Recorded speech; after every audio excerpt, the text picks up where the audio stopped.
जय श्री राम दोस्तों। श्री कृष्ण जी कहते हैं कि इस दुनिया में कुछ भी बेकार नहीं होता। अगर कोई पत्ता भी पेड़ से गिर रहा है तो वो भी बेकार नहीं गिरता। अगर आपके जन्म में दुख आ रहे हैं या फिर सुख आ रहे हैं तो वो आपके पूर्व कर्म के जन्म का फल है जो आपको भुगतना पड़ रहा है, चाहे वो अच्छा फल हो चाहे वो बुरा फल हो।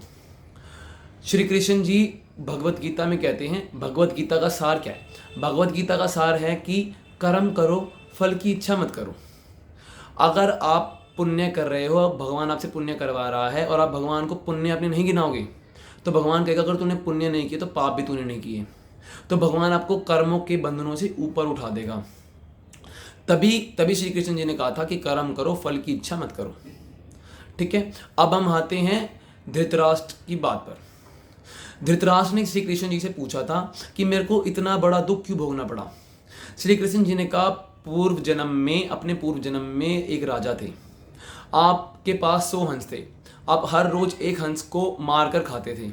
जब 99 हंस को आप खा चुके थे, 100वां हंस उन सब की वजह से मर गया। ये सोच सोच कर मर गया कि मेरे भाइयों की हत्या हो गई।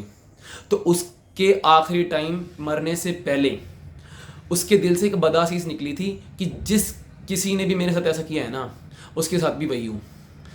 देखो, श्री कृष्ण जी ने धृतराष्ट्र को कहा कि ये तो अभी तो आपने सिर्फ अपने कर्म जो आपने कर्म किया है, बीज, वो आपको बीज भुगतना पड़ रहा है। अभी तो आपको बहुत चीज़ें आगे नरक में भोगनी है। भीष्म पितामह जी ने श्री कृष्ण जी से पूछा था कि मुझे ऐसा मैंने क्या किया जिससे मेरे को अपने इस पे तीरों के सैया पे लेटना पड़ा। श्री कृष्ण जी ने कहा, अपने पूर्व जन्मों में देखो। उन्होंने कहा कि मैंने पिछले अपने 100 जन्म देख लिए, मैंने ऐसा कुछ भी नहीं किया जिसकी वजह से मेरे को ये भुगतना पड़े। श्री कृष्ण जी ने कहा 101वां जन्म देखो। उन्होंने 101वां जन्म देखा तो उसमें उन्होंने ये देखा कि वो एक राजा थे, एक जगह से वो गुजर रहे थे। उनको वहाँ पे एक सांप चलता हुआ दिखा। उन्होंने रास्ते के बीच में सांप को उठाया और ऐसे ही फेंक दिया। फेंका तो वो सांप जाकर कांटों में गिरा। सांप की मृत्यु तब तक नहीं हुई जब तक उसकी बॉडी में से लास्ट रक्त की बूंद ना निकल गई हो। तो श्री कृष्ण जी ने कहा, आपकी मृत्यु भी तब तक नहीं होगी जब तक आपकी अंदर से लास्ट बूंद खून की ना निकल जाए। आपके पास इच्छा मृत्यु का वरदान है। आप अभी चाहे तो इच्छा मृत्यु मांग सकते हैं, लेकिन अगर आपने अब इच्छा मृत्यु मांग ली तो आपको फिर अगला जन्म लेना पड़ेगा और आपको उस जन्म में ये भुगतना पड़ेगा। अब देखो, अब बात आती है कि हमसे कोई बुरे कर्म हो गए तो क्या हमें उसका फल भुगतना ही पड़ेगा? नहीं। भगवान इतना करुणामयी है कि अगर आपने कोई पाप कर दिया तो भगवान के आगे माफ़ी मांग लो और भगवान को ये कहो कि भगवान मैं दोबारा नहीं करूँगा, तो भगवान आपको माफ़ कर देगा।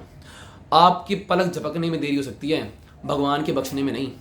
एक बार अगर आपने भगवान से माफ़ी मांग ली और आपने सच्चे दिल से माफ़ी मांगी तो भगवान के माफ़ करने के पीछे सिर्फ एक ही कंडीशन होती है कि आप वो काम दोबारा नहीं करेंगे। अगर आप वो काम दोबारा नहीं करेंगे तो भगवान ने आपको बख्श दिया। आज की वीडियो का कंक्लूजन क्या है? आज की वीडियो का कंक्लूजन है जो कि श्रीमद् भगवत गीता का सार है कि कर्म करो, फल की इच्छा मत करो। अगर आप कर्म करोगे, फल की इच्छा नहीं करोगे तो भगवान आपको कर्मों के बंधनों से ऊपर उठा देगा। अगर आपको ये वीडियो अच्छी लगी हो तो लाइक दिस वीडियो। अगर आप इस चैनल पे नए हैं तो सब्सक्राइब टू दिस चैनल और बेल नोटिफिकेशन दबा लेना जिससे आप ऐसी बढ़िया वीडियोस आगे आने वाली मिस ना करें। जय श्री राम।